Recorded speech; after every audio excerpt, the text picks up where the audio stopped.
श्रीराम समर्थ. श्रीमद दासबोध दशक 16वा, सप्त तीनवयाचा, समास चौथा, आपनिरूपण. श्रीराम.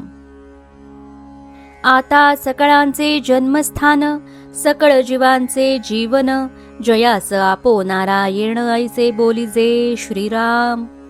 आता सर्व प्राणीमात्रांचे जे जन्मस्थान आहे, सर्व जीवांचे जे जीवन आहे व ज्याला आपो नारायण म्हणतात त्या संबंधी बोलूया.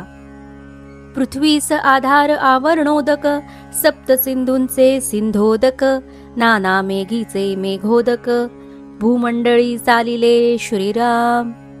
पृथ्वीला आवरणोदकाचा आधार आहे, सप्त सागरांचे पाणी आणि नाना मेघांनी वृष्टी केलेले मेघोदक म्हणजे पावसाचे पाणी हे या भूमंडळावरच वाहत आहे.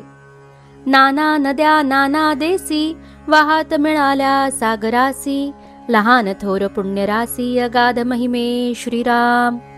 नाना देशांतून नाना नद्या वाहतात आणि शेवटी समुद्रात जाऊन मिळतात.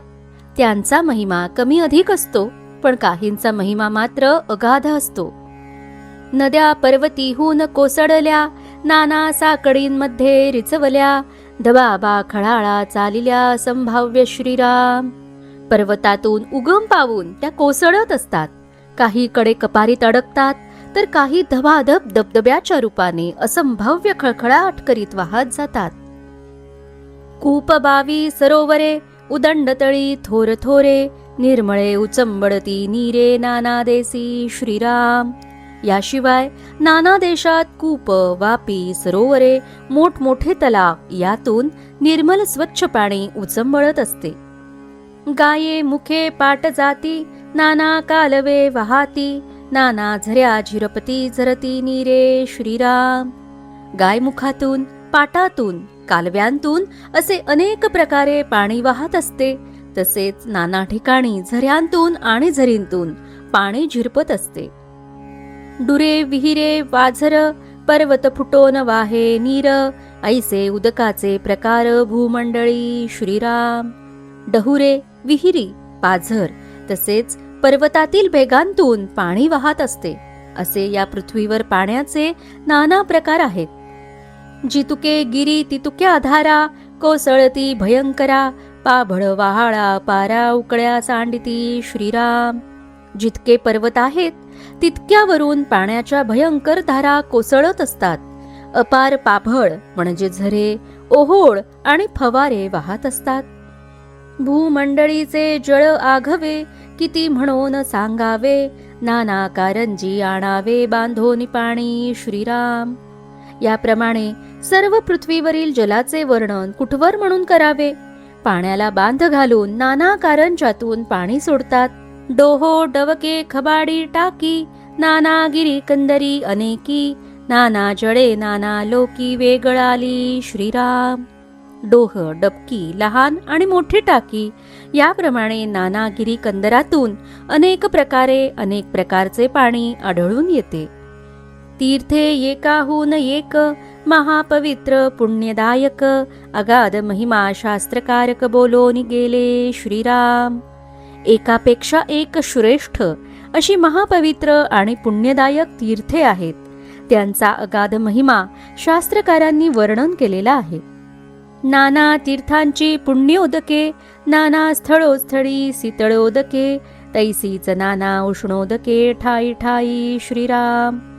अनेक तीर्थांचे पाणी पुण्यदायक आहे.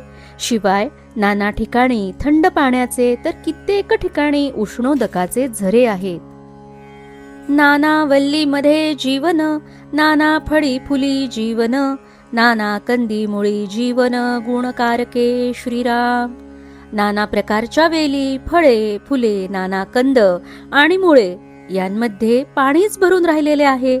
काहीचे पाणी अत्यंत गुणकारक असते. क्षारोदके, सिंधोदके, विषोदके, पियुषोदके, नाना स्थळांतरी उदके नाना गुणाची. श्रीराम. खारे पाणी, समुद्राचे पाणी, विषारी पाणी, अमृतासारखे मधुर पाणी, निरनिराळ्या ठिकाणचे निरनिराळे गुण असणारे पाणी. नाना यक्षदंडाचे रस, नाना फळांचे नाना रस, नाना प्रकारीचे गोरस मदपारा गुळत्र श्रीराम. नाना प्रकारच्या ऊसाचे रस, नाना प्रकारच्या फळांचे नाना रस, नाना प्रकारचे दूध मादक रस, याशिवाय पारा काकवी या प्रकारचे रस असतात. नाना मुक्त फळांचे पाणी, नाना रत्नी तळपे पाणी, नाना शस्त्रांमध्ये पाणी नाना गुणाचे श्रीराम. नाना प्रकारच्या मोत्यांचे पाणी, नाना रत्नांच्या ठिकाणी तळपणारे पाणी, तसेच नाना शस्त्रांच्या ठिकाणी असणारे नाना गुणांचे पाणी.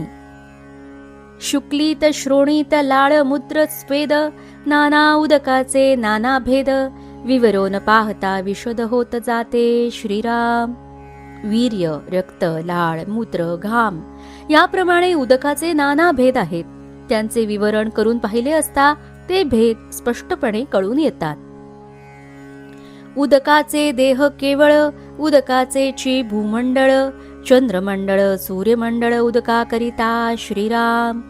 सर्व प्राण्यांचे देह उदकाचेच असतात. भूमंडळही उदकाचेच आहे आणि उदकाच्या योगेच चंद्रमंडळ आणि सूर्यमंडळ ही झालेली आहेत. क्षारसिंधू क्षीरसिंधू सुरासिंधू आज्यसिंधू दधिसिंधू युक्षरससिंधू शुद्धसिंधू उदकाचा श्रीराम. खारा समुद्र दुधाचा समुद्र, दारूचा समुद्र, तुपाचा समुद्र, दह्याचा समुद्र, उसाच्या रसाचा समुद्र आणि शुद्ध पाण्याचा समुद्र असे 7 समुद्र आहेत. ऐसे उदक विस्तारले, मुळापासून सेवटा आले, मध्येही ठाई ठाई उमटले ठाई ठाई गुप्त श्रीराम. याप्रमाणे सर्वत्र त्या पाण्याचाच विस्तार मुळापासून शेवटपर्यंत झालेला आहे. ते मध्येच कुठे कुठे प्रगट दिसून येते, तर कुठे कुठे ते गुप्तही असते. जे जे बीजी मिश्रित झाले, तो तो स्वाद घेऊन उठले, उसामध्ये गोडीस आले परमसुंदर श्रीराम. ज्या बीजात उदक मिश्रित होते त्या बीजाचा स्वाद घेऊन ते अंकुरते, उसामध्ये ते परमसुंदर अशा गोडीला प्राप्त होते. उदकाचे बांधा हे शरीर, उदकची पाहिजे तदनंतर, उदकची उत्पत्ती विस्तार किती म्हणून सांगावा श्रीराम. आपले हे शरीर पाण्यामुळेच उत्पन्न होते, पण नंतरही शरीरास पाणी आवश्यक असते. पाण्यापासून कुठल्या गोष्टी उत्पन्न होतात ते विस्तारपूर्वक सांगणे शक्यच नाही. उदक तारक उदक मारक, उदक नाना सौख्यदायक, पाहता उदकाचा विवेक अलौकिक आहे श्रीराम.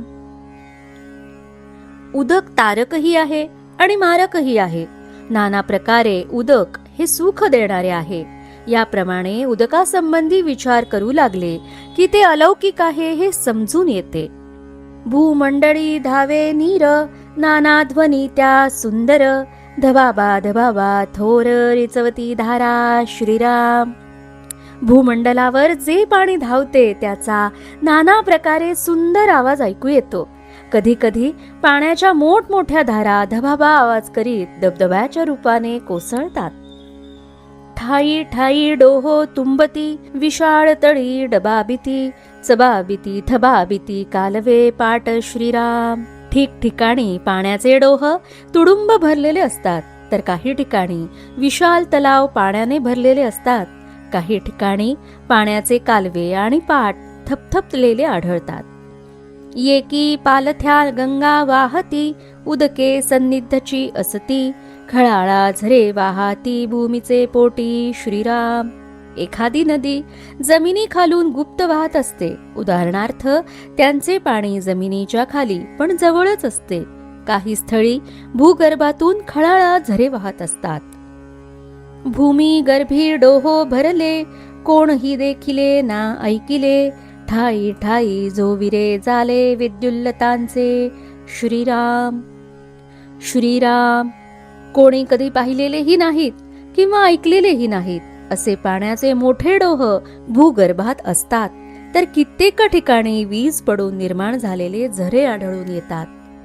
पृथ्वी तळी पाणी भरले, पृथ्वीमध्ये पाणी खेळे, पृथ्वीवरी प्रगटले उदंड पाणी श्रीराम. अशा प्रकारे पृथ्वीच्या खाली पाणी भरलेले आहे. पृथ्वीमध्ये सर्वत्र पाणी खेळत असते आणि पृथ्वी तलावरही उदंड पाणी प्रकटलेले दिसून येते. स्वर्ग मृत्य पाताळी एक नदी तीन ताळी, मेघोदक अंतराळी वृष्टी करी श्रीराम. स्वर्ग, मृत्यू आणि पाताळ अशा तीनही लोकात एकच नदी गंगा वाहत असते आणि अंतराळातून मेघांच्या द्वारेही वृष्टी होतच असते.